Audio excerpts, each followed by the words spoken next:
Hi, I'm Aimee. And I'm Craig, and we are currently in Australia. Yes, but 2 years ago, we travelled around Southeast Asia. It was a hot and sweaty time, but we kept a podcast journal of our thoughts and feelings, the run up to it, during, and the eventual finale of our trip there. Yes. And we thought it was lost to time, but we have found it, and we thought it would be a good time capsule to put up on our YouTube channel. So here it is, the latest of our old podcast. Enjoy. Hello everybody, my name's Craig. I am 2019 Digital Media Student of the Year, and I am joined by my partner in crime, Aimee. Who was... What fun fact about you? Oh, I was Hive Town Council's Citizen of the Year 2019. There you go. Yeah, you beat out quite a few like 60 or 50 year olds, didn't you? Hey, they do good work there. And they're not all old. No, Hive is known for its up and coming youth. Yes? No? Maybe? She's shaking her head. Let's move on. We are the Sunsoaked Couple, and this is episode 10. Double digits. Double digits. Yes, double digits, episode 10. Can you believe it? We've made it this far. I'd like to thank my family, my friends, but most importantly, me. Are you thinking a swear word in your head right now? No. I'm just laughing. Okay, just this is the Sunsoaked Couple podcast. We are a couple. And we are sun-soaked. But mostly. Not tan. I mean, it's the reflection. We're in a white room right now, so yeah, we don't look as tan as we actually are. Yeah, we are very. Just imagine we're very tanned because we are. We are currently in Cambodia, but before we get to that, you can follow us on TikTok, Instagram, Twitter, Facebook, and you can subscribe to us on YouTube.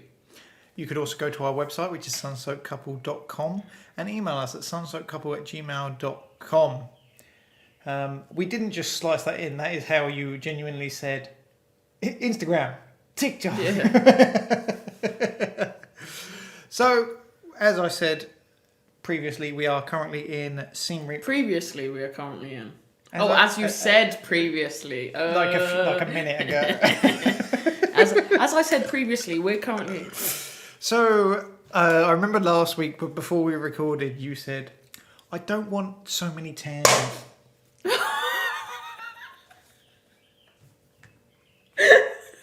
That was my bottle clicking, I believe, or are we under attack? As I was just about to say, you said we don't want any tangents, and just as I said that, the bottle cracked. Shockingly. Tangents are here to stay. I'm just going to put it out there. Okay, no tangents, but if they happen, we will flow with them. Calm down, bottle. This is our show, not yours. Stay hydrated, kids. Isn't that right? The sun-soaked bottle. Pepsi bottle. Oh, our third co-host. Yeah. Sunsoaked Craig, Sunsoaked Aimee, and Sunsoaked Bottle. There we go. Is that what it says on our business card? Yeah. God. So, we are currently in Siem Reap, Cambodia. And that is how you pronounce that, isn't it? Siem Reap. I think it's Siem Reap. Siem Reap. That's how I've heard others pronounce it. The letters C, M, and then Reap. Siem Reap. Before that, we were in Phuket. That's what I said. I did just say Phuket, right? Yeah. And last week we spoke about the PP Islands. Or Fifi. We're still really undecided. No, right. If you it tell can't be PP. All the locals called it PP. You go to PP Island, they give you PP water. You drink the PP water. And you have a PP in the CC. Very disrespectful. No, they even said it. I am shaking my head with you. Oh yeah, they did say that. They did say we can pee in the sea. Yeah, at your own risk, because it's the saltiest seawater ever. Like, if you try, it's just going to like... Whoosh. But we spoke about PP last week. This week, we have moved on from Phuket our lovely time in Phuket, and we are in at Siem Reap, where... Okay, I'll just ask you, what was the biggest difference from Phuket to Siem Reap? I think there's two. Okay. Two very big differences for me. Also, it is if it was Phuket, it's not Phuket to Siem Reap, is it? It's Phuket to Cambodia, is that right? It's Thailand, Yes, Cambodia. sorry, yes. I am, my geography, I've got a C in GCSE, but you wouldn't know about it. So please, tell me your biggest difference. The first one, definitely the heat. Okay. There, it was hot, but it was Manageable? yeah, it was bearable. It was tolerable. There was some breeze. I wouldn't mind going from the place we were staying to the shop, like a quick 3-minute walk. Yeah. Here. We are a bit further out, so Yeah. you can't just walk to the shop. But we've got a bike, so it's not a There problem. we could walk, we just haven't as well. Yeah, because we're lazy. And here, so I can't remember what it was, around 30 degrees Celsius, around there in Thailand. And then we come over to Cambodia, and I mean, to put it into perspective, right now it is 2:20 in the afternoon and it is 35 degrees Celsius. But with humidity, it feels like 40 degrees. So it is very, very hot. And Some might say too hot. it's too hot. But we've only got a couple of days left here. So I don't know what the temperature's like in our next place. The second thing... So point one was the heat. Point one was the heat. That's the biggest, the first biggest difference.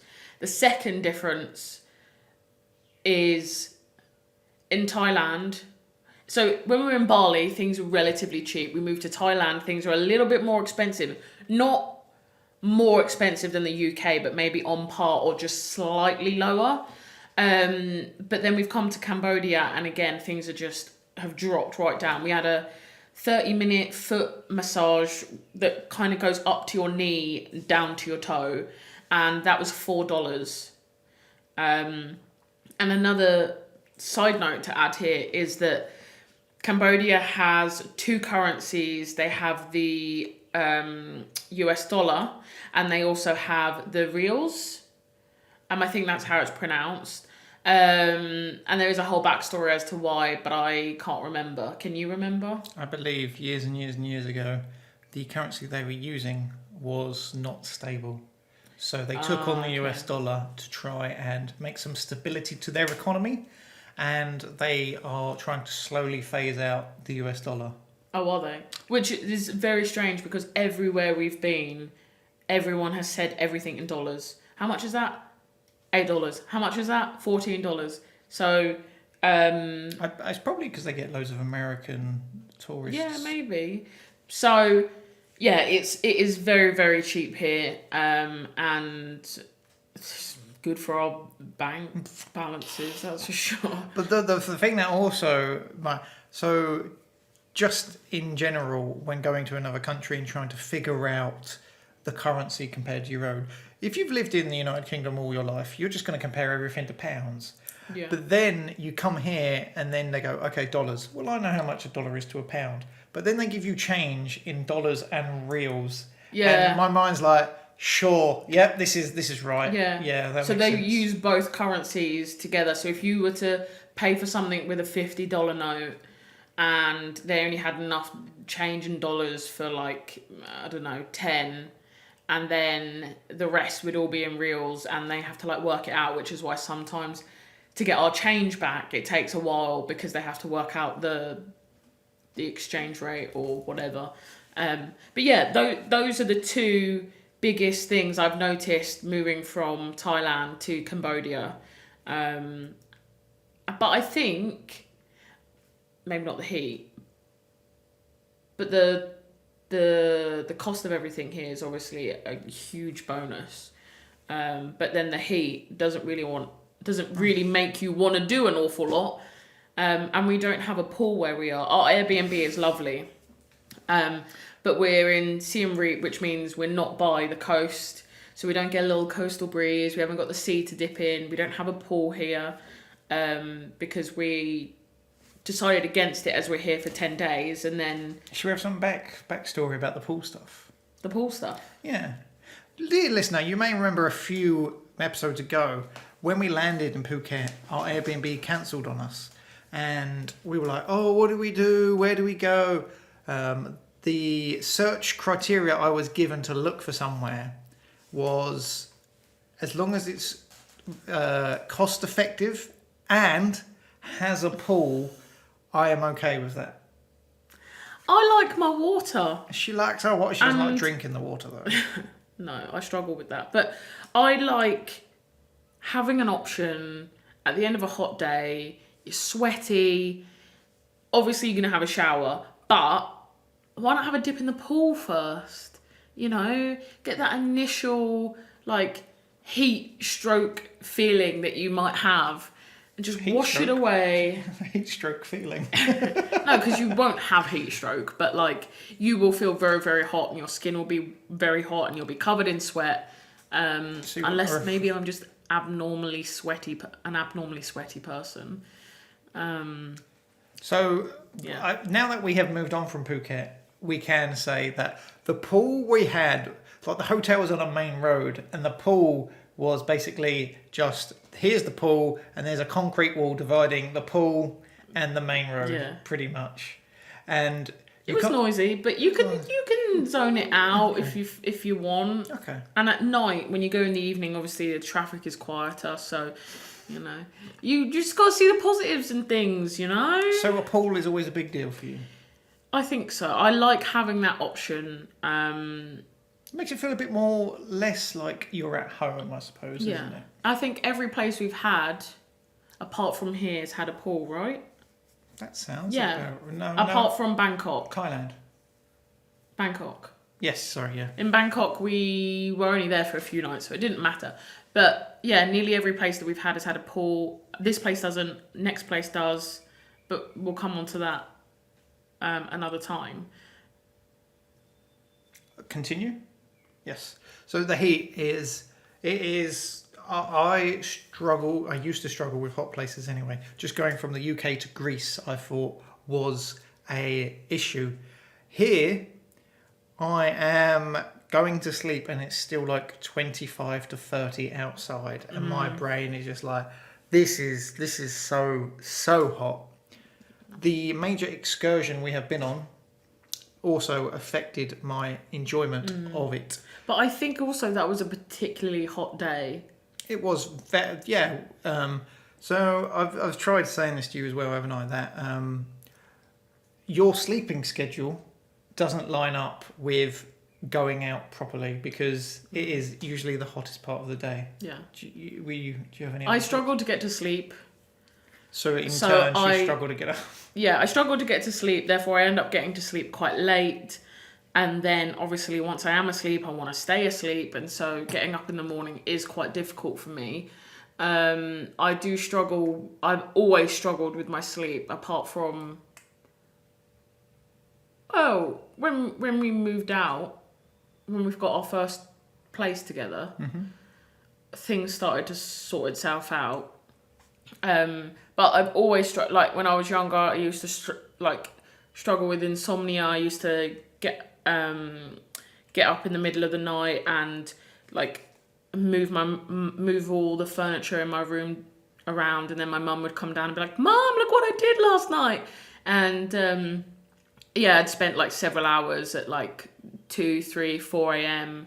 just moving things around, which I know is not very good.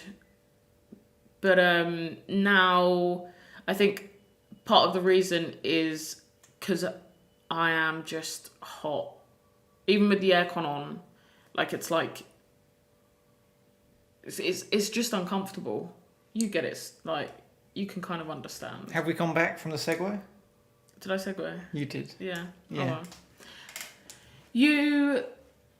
It's almost as if like you put your head on that pillow and within 5 minutes you're asleep. By the way, going really off on a tangent, you snored several times last night. And at one point I was like, shall I wake him up? telling me snoring, and then I thought, nah. But It's not, I've realised over the years there are a few things that help me sleep, like staying hydrated throughout the day and then cutting off at a certain period. Then also drinking caffeine up until a point for me. And then because I'm getting up earlier than you as well, I am usually a lot more tired by the time we get round to going to bed. So these sort of things. yeah, I get up. I need to make a point here. I do get up early when we need to. Yeah, when we left from Phuket to come on the airplane here. That's a fun story we haven't mentioned as well. I usually don't sleep well when we have a plane the next day, but I fell asleep and we got probably 4 hours sleep, and I can't believe that I actually went to sleep and not before a trip. Because we got picked up at what, 3 a.m? In Phuket, we got picked up at 3 a.m, and then on the way there, our taxi driver just pulled over and says, his heater? I think it was over. I think his car, the engine was overheating. Yeah, and then he said, my friend will come and get you. And then it was 3 a.m, so back at home it was around 8 o'clock at night. So we were just messaging people like, might get kidnapped, just keep an eye on us, just so you know. So that was a fun experience, wasn't it? And then we get to the airport. I mean, we got there in time. We had plenty of time. Because it was a connected flight, we went to domestic when they said, you should be an international. Yeah. Funny times. First call out ever in an airport. Yeah, that was because most of the flight were domestic. I think it was us and one other person was in international connection. Yeah, so then we ended up at international, and then they called our name, and then they had to walk us to the domestic terminal to board the plane, but through their staff non-public bowels of the building. And it was very, very, very, very strange. I mean, I think she got my name right, but she didn't get your name right. No one ever gets Craig Bogan. Craig right. Bogan. Bogan? Don't know. Don't dox me. So, back to our first excursion here in Siem Reap. There are a lot of historical temples and buildings to see.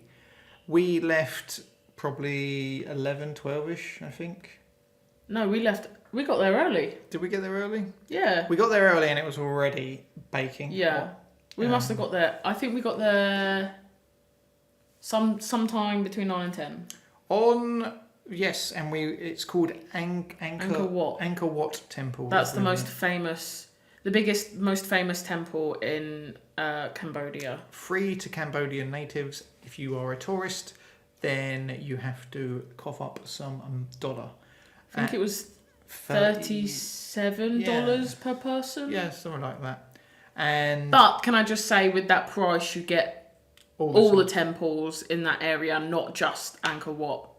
So on TripAdvisor it says, hey, this might take around 3 hours to do. And we're just like, 3 hours for some old buildings? What are they even on about? We can do that, no problem. Yeah.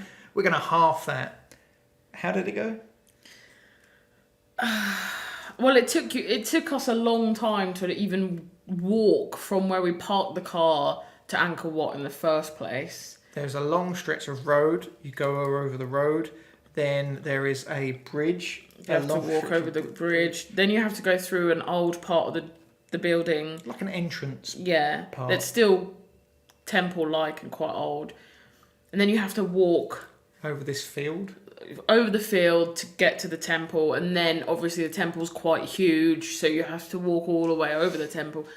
And yeah, it did take us a fair few hours because we stopped at times for water and there was some do you remember those steep stairs up the top? Yeah, it's like layers, isn't it? So you have the outside part and then we go up one and then just going up one is still massive. Mm-hmm. You don't even realise how high up you are. And then you can go up the final part where they've just makeshift steep stairs, isn't it? And it's like, oh, you filmed that? Do you want to drop it in here? Yeah, I'll drop it in here. It doesn't do it justice. No, it doesn't. Really doesn't. And you should have seen our faces at the top. I was dripping, like head to toe dripping. Honestly, it was awful. But it was nice to see. It was a really cool experience. And after we'd done Angkor Wat, we drove to Bayon Temple, I think is what it's called, which is less of a temple and more kind of ruins. But it has a different feel. Like both temples we went to had a distinct feel. I feel like even just the etchings on the wall, they all seem different from each other. And the temple, Bayon Temple, had like faces. I'm assuming it's Buddha. They seem different. Yeah, they had faces carved into the building. It was really cool. I'll whack some photos or whatever in here for those video watchers. But you wouldn't even realise. Like I didn't realise the faces until you pointed them out to me. I know. But that was that took less time. We were going to do more because there's other places you can go, but we were exhausted, we were knackered, and I just remember sitting down at that second temple and just being like, I don't know how much longer I can do this for. Like I am so hot and just I feel miserable. Yeah. A lot of people say you should go for sunrise, but with my sleep, we could have done it, but that's why we ended up going sort of at the more hotter time of the day. But and then it got to 40, 41. Well, it felt yeah, like it 40, did. 41. It was probably the hottest day. But then as we drove back, which very fun is that the road around the second temple just goes all the way around. You the could ruins. just do a driving tour of that if you wanted to. If you didn't want to get off your bike, that was actually cool. I enjoyed that. And then on the way back, straight road, probably a couple miles. Yeah. And there's this whole section that, and I remember saying to you, somewhere around here, the monkey trees, I saw it. It's basically wild monkeys in a little foresty section between the temples. And there was a sign saying like a deer, so beware for deers on the road. So there was like wild animals around. But I think I wasn't sure where it was, and I had monkeys in my head, monkeys. And then as we were driving past, I was like, oh my gosh, like a monkey ran out in front of us. So we like pulled over. There was baby monkeys clinging to their mums, and there was a monkey right beside us, just like doing their thing. It was really cool. It was really cool. And we enjoyed just seeing all these wild monkeys just in front of us and around us. Zoos is something we're not really, we see the importance of zoos and, keeping wildlife safe. Yeah. But something about caged animals just doesn't seem right to me. No. I understand I'm a that. major hippie. Yeah, I understand there's an element of trying to preserve and stop certain animals from going extinct. Or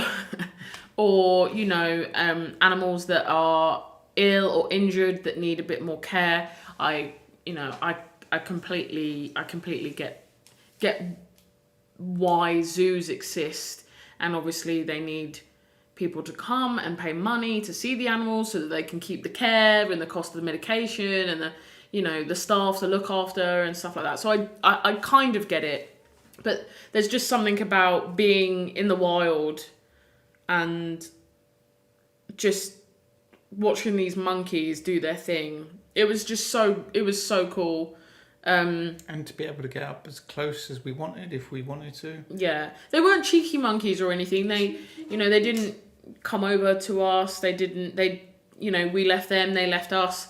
We just sat on the bike and just watched them. They were swinging from the trees and running across the road, and that little baby one. If you're watching the video version, you are seeing some pictures right now, I would only assume. Probably. There'll be some pictures and some videos and some other thing. Yeah. But that was like, I think you said, it sounded like that reinvigorated you, because we had been in the 37 plus degrees heat for multiple hours. I know I was knackered and grumpy, and you're like, oh, the monkeys! And then, because that was just something we didn't know we were going to see, and experience, it sounded like that reinvigorated you, and you're like, oh, I really enjoyed that. Yeah, definitely.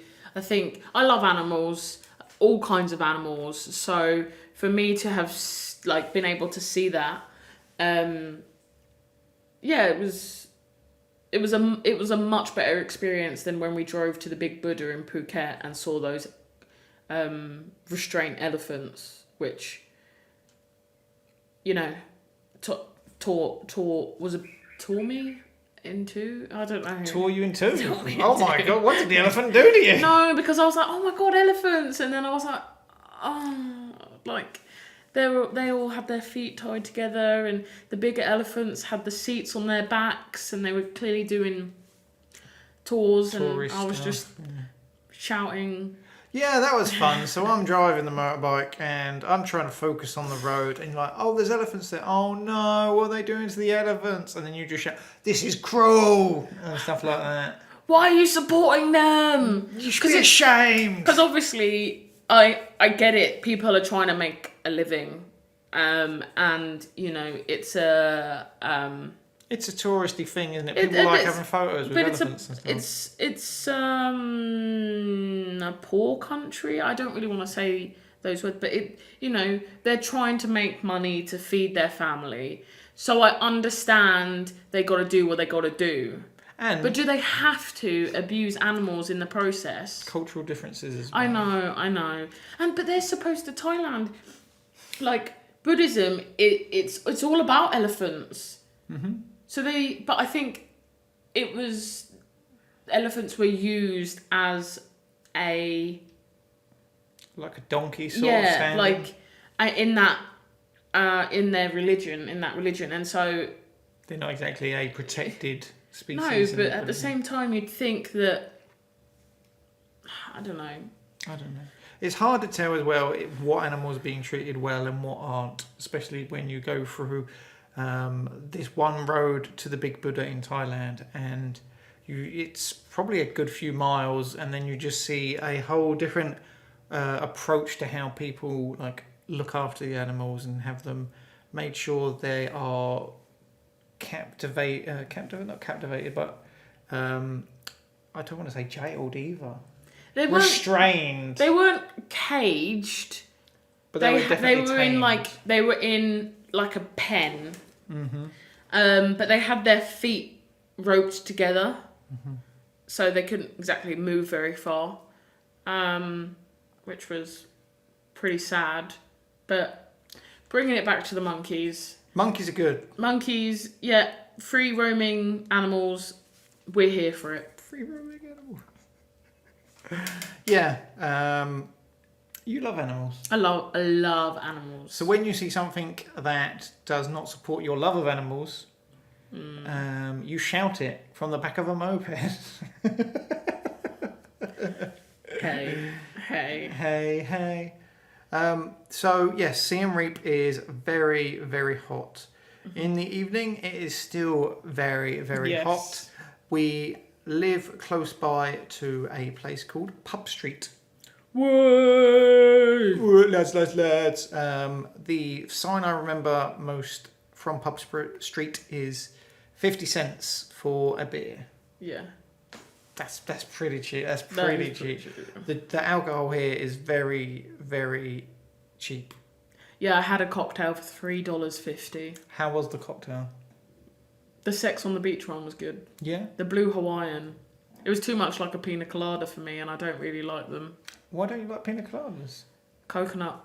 See, I like kormas. I like pina coladas. I like things with coconut. Bounty bars can go to hell, though. They're the worst. Only serial killers like them, I think. My mum likes them. That says a lot about her, I'm just saying. But yeah, so we went out at Pub Street on a Friday night. Whee! I think Aimee had 3 cocktails, and that was pretty much it for you, wasn't it? No. We had two top bar. Top bar. So top bar is a bar that is on the 2nd floor, and you can look over Pub Street and see everyone. Yeah. And they had really cool like neon signs and. Yeah. Loads of different signs. Yeah, all over the place. It was cool. Maybe you might see some on the video version of this. If I can be bothered. And then we went to Anchor Wat Bar. The Anchor What? So Question mark bar. the temple is called Anchor WAT, Yeah. and this bar is called WHAT. Question mark. Get it? Get it? Yeah. And we had... When I sat down there, sorry to interrupt you, I was like, we're going to be here for 5 minutes, and that'll be that. But we weren't, were we? No, it was so good. Well, what I liked about Angkor Wat Bar is that good music. Okay, the remixes may have been a little poor. Remixes together as well. But most of them were sing-alongable. You knew most of the songs. They were at least in the charts at some point, you know. And I love that. Have a little boogie, have a little sing-song. Sing-alongable. Sing-alongable. She was the only one dancing. Hey, Gotta get the as pie the sign started somewhere. said, never too old to dance. Okay. And not only did they have good music, they had a pool table. Pool table. They had a foosball table. Foosball. They had beer pong, but it was water, so you drank your own drink, but you bounced into the cups of water, and it was all free. You didn't have to pay for anything. As long as you were drinking.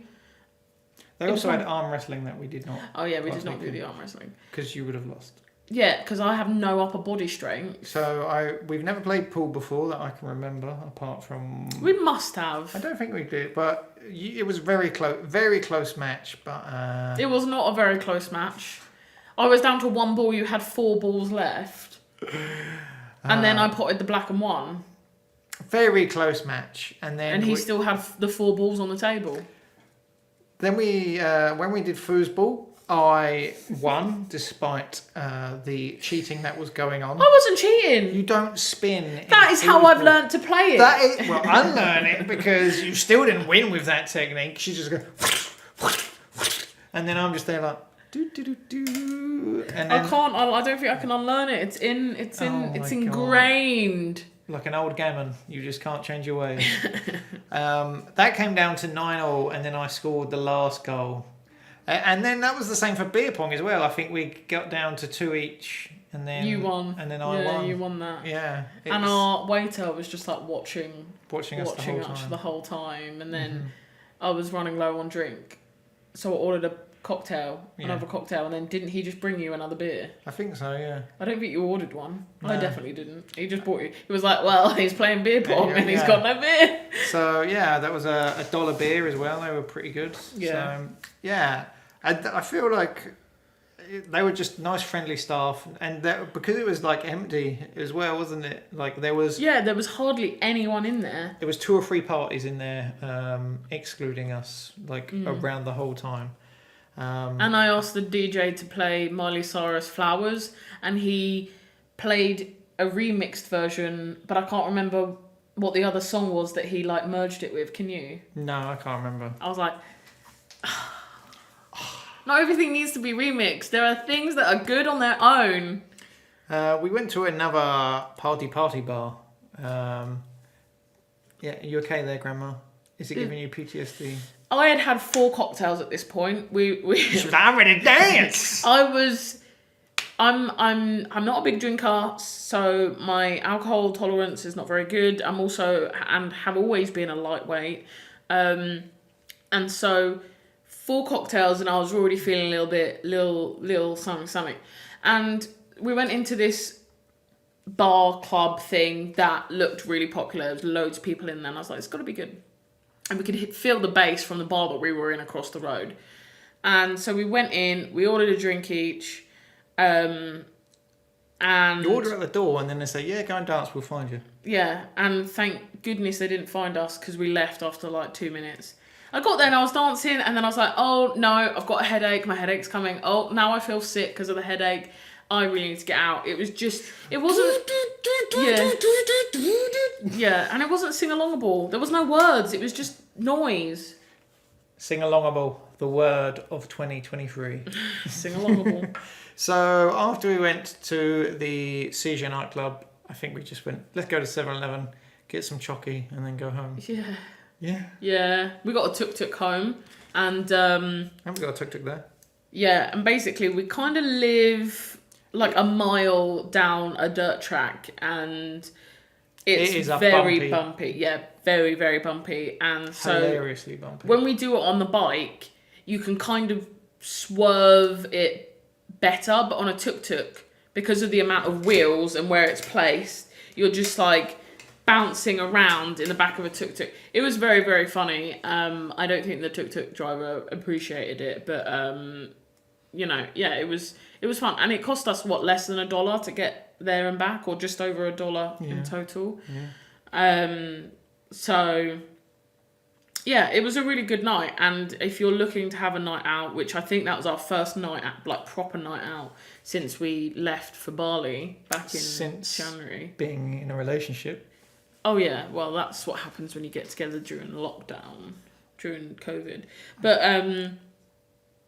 yeah, it was good fun. It was good fun. There will be lots of tuk-tuk drivers just being like, yeah. tuk-tuk, So we go from Bali, where everyone's offering you everything. Then we go to Thailand, where people are more reserved. Then we come back here, and people are more pestering than Bali. Like tuk-tuk. And then when we said no, they said maybe tomorrow. And I think the best thing that we do when it comes to that is just, if they say tuk-tuk, straight is, I've got a bike. What about the people that go, tuk-tuk, I've got a bike. Ah, weed, cocaine? And you go, mushrooms? No, thank you. I will be on my way. Good day, sir.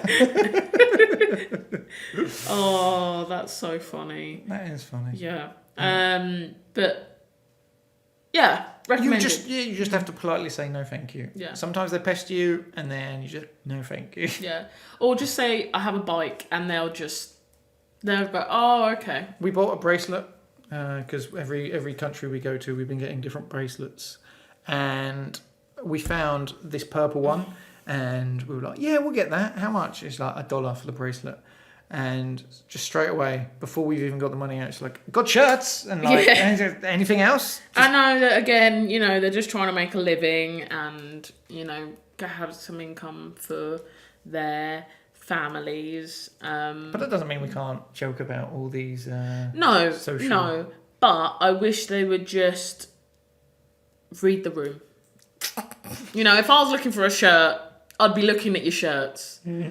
I'm looking at your little bracelets. That's what I want. But there was older couple, American older couple, when we went looking around the shops yesterday, and I don't know what it was, but this American couple were trying to find a t-shirt or a dress, and as they left, the guy was like, "No, I'm not going to do it. Not for $6." And then as they walked away, the store owner was like, $5, $4, sir, $4, like literally shouting at him. It was when I was looking for that dress in the other shop, and I asked how much. She said it was $8. Yeah, and you were like, I'm going to go, I'm going to come back. Yeah, I was like, I need to look around. I don't want to buy the first dress that I find. And she just kept lowering and lowering and lowering the price. And it's not about money for me. Like, there were nice dresses, but I just didn't... There's been so many times we've been travelling where, oh, look at that. And then we go there, and then next day we realise if we just spent 2 minutes going down that road, we would have found something probably higher quality or something more needed for us. Yeah. But when you left that shop, she lowered it dollar by dollar, and each time her tone of her voice got more and more like, you should stay here. A little bit aggressive. Yeah.